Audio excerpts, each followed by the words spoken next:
নমস্কার, শুরু করলাম আজকে চতুর্থ স্তম্ভ। আমি সুচন্দ্রিমা। তাস খেলায় ব্লাফ দেওয়া বলে একটা কথা খুব প্রচলিত। সামনের খেলোয়াড়কে খানিক ঘাবড়ে দিতেই এমন একটা হাবভাব করা যাতে করে সামনের বসে থাকা লোকটার মনে হয় ওরে বাস, ওনার কাছে তো তিনটে রাজা বা তিনটে টেক্কা আছে, ফেললেই খেলা শেষ।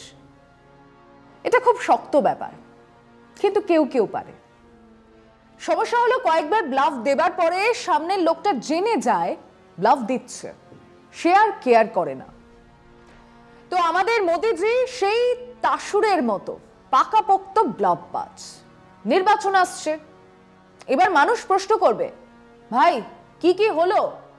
চাষির রোজগার 3 গুনা हो जाएगा বলে তো ছিলে, কগুণ হলো? हरेक को रहने का घर में कल, कल में जल, कमरे में बल्ब जलेगा। हम थम भाई, खादा भी ना की, केवल बारी कटा হয়েছে তাই বল। চাকরি साल में 2 करोड़ नौकरी, তার কি হলো? रुपया तो इनके समय गिरते ही रहेगा। বেশ তো, उनके समय तो चला गया, এখন তো আপনার সময় স্যার। रुपया এখনো পড়ছে তো পড়ছেই। ডিজেল পেট্রোল কা ভাও ইতনা কিউ? 2014 নির্বাচনী প্রচারের সময় জিজ্ঞাসা করেছিলেন, এখন নিজেকেই প্রশ্ন করার পালা, ইতনা কিউ? কিন্তু এসব প্রশ্ন শোনার অভ্যেস ওনার নেই। খটোমটো প্রশ্ন এলেই দোস্তি বনি রহে বলে এক গ্লাস জল খেয়ে পতলি গলি সে পগার পার। তো সেই তিনি আগে ভাগেই বুঝেছেন 2024-এ মাঠে ঘাটে এসব প্রশ্ন আসবেই।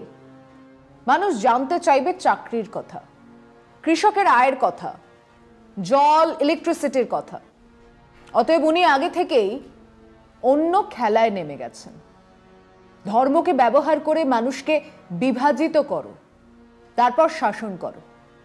বহু আগে ওনাদের বন্ধুরা যাদের দালালি করে ওনাদের দিন কাটতো, সেই ইংরেজরাও এই কাজটাই করতেন। ডিভাইড অ্যান্ড রুল, বিভাজন করো, শাসন করো। মোদিজি সেখান থেকেই শিক্ষা নিয়েছেন। আর সেই বিভাজন করতে গিয়ে যত রকমের মিথ্যে বলার বলে যাও, ঝুট বলো, ঝুট বলো, और ঝুট বলো। তো মিথ্যে বলা মোদিজির কাছে নতুন কিছু নয়। উনি কখন কটা সত্যি বলেন সেটার হিসেব রাখা অনেক সোজা। তিনি মিথ্যে বলা শুরু করলেন এবং চারিধারে কারা না কারা, উনি ব্লাফ দিলেন। 370 পার, 400 পার। ভক্তকুলে আহ্লাদ, সমস্যারে সবাই বলল আব কি বার 400 পার। সেই কলরবে আগে থেকে ভাড়া করে আনা ঢাকিরা যোগ দিল, তারাও চিৎকার শুরু করে দিল আব কি বার 400 পার। কেবল সেটাই বলল তাও নয়, সেই সংবাদ মাধ্যম কেন 400 পার তার ব্যাখ্যা দিতেও শুরু করলো। কঠিন সব ব্যাখ্যা। কিভাবে মানুষ স্বচ্ছ ভারত এই প্রথম দেখলো, কিভাবে এক 24x7 কাজ করা এক নেতাকে দেখে মানুষ উদ্বেল। 500 বছর পরে রাম ঘরে ফিরলেন, ঠিক ফিরলেন এমনও নয়, তাকে ফেরালেন নরেন্দ্র মোদী। কিন্তু এসবের মধ্যে কিছু বদমাশ কিছু নির্বাচনী সমীক্ষা নিয়ে হাজির। অ্যাক্সিস মাই ইন্ডিয়ার পিছনের মানুষ হলেন প্রদীপ গুপ্তা, যিনি গত বেশ কয়েকটা নির্বাচন হিসেবের দিক থেকে মিলিয়ে দিয়েছেন। বাংলাতে ধেরিয়েছিলেন, কিন্তু বাকি অনেকগুলোতে তার এক্সিট পোল একদম ঠিকঠাক। তিনি তার নিজের টুইটার হ্যান্ডেলে 16টা রাজ্যে বিজেপি সমস্যায় লেখার পরে পোস্ট ডিলিট করেছেন, কিন্তু তার মধ্যে গুচ্ছ স্ক্রিনশটও উঠে গেছে। এখনো এ নিয়ে তিনি চুপ। ওদিকে লোকপোল নামের এক সমীক্ষা জানাচ্ছে কর্ণাটকে 17 কি 18টা আসন পাবে কংগ্রেস, আর বাংলাতে তৃণমূল 28, কংগ্রেস 2, বিজেপি 10, মহারাষ্ট্রে 23টা বিরোধী ইন্ডিয়া জোট পাবে। কেবল ওরা নয়, মহারাষ্ট্রে এমন কথা তো অনেকেই বলছেন। সব মিলিয়ে যাকে বলে কেলোর কীর্তি। এমনকি রাজস্থানেই নাকি 3 থেকে 4টে আসন ইন্ডিয়া জোট পাবে। বিহারেও নাকি জেডিইউ 2 থেকে 3টে আসন পেলে সেটা বিরাট ব্যাপার হবে। গতবার 40-এর মধ্যে 16টা পেয়েছিল, নীতিশ কুমারের জেডিইউ। তাহলে এই যে বলা হচ্ছিল আবকি বার 400 পার, আবকি বার 370 পার, সেটা তাহলে সত্যি ব্লাফ ছিল? আর সবচেয়ে বড় কথা হলো উধারের ব্লাফ মাস্টার তো অন্তত জানে যে এটা ব্লাফ এবং তা ধরা পড়ে যাচ্ছে। কাজে এবারে প্ল্যান বি নিয়ে নেমে পড়েছে আরএসএস বিজেপি। কি সেই প্ল্যান বলছি বিরতির পর, সঙ্গে থাকুন। কোনো রাগঢাক নেই, স্বয়ং প্রধানমন্ত্রী নির্বাচনী জনসভা থেকেই দেশের সংখ্যালঘুদের বিরুদ্ধে বিষ ছড়াতে যাচ্ছেন। মিথ্যে তো বলেনি, এখন সেই মিথ্যে দিয়ে হিন্দু মুসলমান বিদ্বেষ ছড়ানো শুরু হয়েছে। সেই অশিক্ষিত কথাগুলো একটু শুনুন। 19শে মার্চ তামিলনাড়ুর সালেমে গিয়ে বললেন ইন্ডি জোট। উনি ইন্ডিয়া জোট বলেন না, ইন্ডি জোট, পরিকল্পিতভাবে হিন্দু ধর্মকে হেয় করে। কংগ্রেস, ডিএমকে, ইন্ডি জোটের অন্যান্যরা অন্য ধর্ম নিয়ে একটা কথাও বলে না, কেবল সুযোগ পেলে হিন্দু ধর্মকে আক্রমণ করে। 6 এপ্রিল সাহারানপুরে জনসভাতে বললেন কংগ্রেসের ইতিহাস আগে মুসলিম লীগের সঙ্গে সামঞ্জস্যপূর্ণ ছিল, এখনো তাই, আর বাকি যা আছে তাতে চেপে বসেছে বামপন্থীরা। ইতিহাস কি বলছে?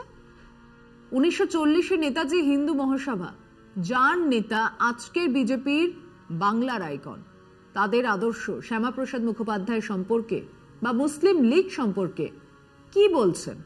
That was a long time ago when prominent leaders of the Congress could be members of the communal organizations like Hindu Mahasabha and Muslim League. But in recent times, the circumstances have changed. These communal organizations have become more communal than before. As a reaction to this, the Indian National Congress has put into its constitution a clause to the effect that no member of a communal organization like Hindu Mahasabha and Muslim League can be a member of an elective committee of Congress. লেখাটা আছে ওনার বই Netaji Subhas Chandra Bose forward bloc weekly 4th May 1940-তে। তিনি পরিষ্কার জানাচ্ছেন হিন্দু মহাসভা বা মুসলিম লীগের কোনো নেতা কংগ্রেসের সদস্য হতে পারবে না। 1929 থেকে 1939 পর্যন্ত এই 10 বছরে ভারতের ইতিহাসে মুসলিম লীগ আর হিন্দু মহাসভার ভূমিকা কি ছিল? 1929 জিন্না দিল্লি মুসলিম লীগের সভায় ভারতের ভবিষ্যৎ সংবিধান সম্পর্কে 14 পয়েন্টের একটি প্রস্তাব পেশ করেন। মূল দাবিগুলি ছিল: 1. প্রতিটি রাজ্যের স্বায়ত্তশাসন চাই। 2. আইন সভায় সংখ্যালঘুদের যথাযথ প্রতিনিধিত্ব নিশ্চিত করতে হবে। 3. কেন্দ্রীয় আইনসভায় 1/3 মুসলিম সংরক্ষণ চাই। জিন্না এই নিয়ে আলোচনা এবং সমঝোতায় আসতে চেয়েছিলেন। 1930 কংগ্রেস এই প্রস্তাব সর্বাংশের নাকচ করে। জওহরলাল নেহেরু একে হাস্যকর আখ্যা দেন। নেহেরুর ধারণা ছিল ভারতীয় মুসলিমরা কংগ্রেসের সঙ্গে আছে, অতএব সমঝোতা নিষ্প্রয়োজন। কংগ্রেস এবং মুসলিম লীগের বিরোধিতার সূত্রপাত হয়। 1937 11টা প্রদেশে নির্বাচন হয়। কংগ্রেস 8টা প্রদেশে জেতে।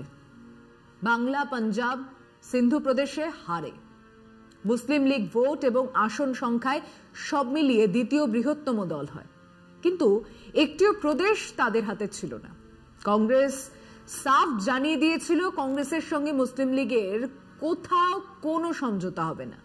জিন্না এই সময় থেকেই ক্রমশ মুসলিম পরিচয় বা আইডেন্টিটির দিকে ঝুঁকতে থাকেন। সাভারকারের আনা দ্বিজাতি তত্ত্ব নিয়ে কথা বলা শুরু করেন। এই নির্বাচনে হিন্দু মহাসভাও খুব খারাপ ফল করেছিল। 1939 দ্বিতীয় বিশ্বযুদ্ধ শুরু হয়। সমস্ত কংগ্রেস পরিচালিত সরকারের মন্ত্রীরা পদত্যাগ করেন। মুসলিম লীগ ক্ষমতার স্বাদ পায়। খুব অদ্ভুত ব্যাপার হলো মুসলিম লীগ সিন্ধ এবং উত্তর পশ্চিম সীমান্ত প্রদেশে এবং এই বাংলাতে হিন্দু মহাসভার সঙ্গে জোট সরকার বানায়। হিন্দু মহাসভা বাংলায় ফজলুল হকের সঙ্গে যে জোট সরকার করে, শ্যামাপ্রসাদ মুখার্জি সে সরকারের অর্থমন্ত্রী হন। সেই শ্যামাপ্রসাদ মুখার্জির চেলারা আজ কংগ্রেসকে মুসলিম লীগের সঙ্গে সামঞ্জস্যপূর্ণ বলছে। ফিরছি আলোচনায় বিরতির পর। 6 এপ্রিল রাজস্থানের আজমেরে গিয়ে মোদিজি বললেন, কংগ্রেস দল রাম মন্দির প্রতিষ্ঠা বয়কট করেছে, যারা গেছেন তাদের বহিষ্কার করেছে, ওরা রাম বিরোধী। 7 এপ্রিল নওয়াদা বিহারে গিয়ে বলেছেন, আরজেডি কংগ্রেস চেষ্টা চালিয়ে গেছে যাতে রাম মন্দির তৈরি না হয়, ভগবান রামের সঙ্গে এদের শত্রুতা, রামনবমী আসছে, এদের শাস্তি দিন। 11 এপ্রিল ঢোলপুর রাজস্থানে গিয়ে বললেন, কংগ্রেস জামানাতে রামনবমীর মিছিলে ঢিল ছোঁড়া হতো, তুষ্টিকরণের জন্য মন্দির ভাঙা হতো। 19 এপ্রিল আমরোহা উত্তরপ্রদেশে গিয়ে বললেন, কংগ্রেসের শাহজাদা বলেছেন যে দ্বারকাতে যেখানে আমি পুজো করলাম সেখানে নাকি কিছুই নেই, ওরা সনাতন ধর্মকে ঘৃণা করে, হাজার হাজার বছরের ভক্তিকে এরা নাকচ করে দিচ্ছে। 21 এপ্রিল বানসুয়ারাতে গিয়ে বললেন, আপনাদের মা বোনেদের সোনা রূপো মঙ্গলসূত্র ছিনিয়ে নেবার কথা বলছে এরা, এরাই আগে বলেছিল দেশের সম্পত্তির আসল হকদার মুসলমানেরা, আপনাদের সোনা মঙ্গলসূত্র কেড়ে এরা মুসলমানদের দিয়ে দেবে। বিষ উগড়ছে। 10 বছরে দারিদ্র্য বেড়েছে, বৈষম্য বেড়েছে, দেশের অর্থনীতি খারাপ হয়েছে, বেকারত্ব বেড়েছে, জিনিসপত্রের দাম বেড়েছে, কৃষকদের রোজগার কমেছে। আর নির্বাচনের আগে সেই প্রশ্ন উঠছে, আর তা তোলার আগেই একজন চৌকাস ব্লাফ বাজের মতো তিনি ব্লাফ দিচ্ছেন, 370 400 পারের গল্প বলছেন।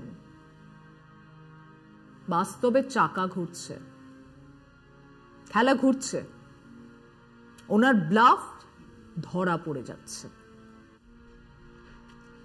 আজ এ পর্যন্তই। শুভরাত্রি।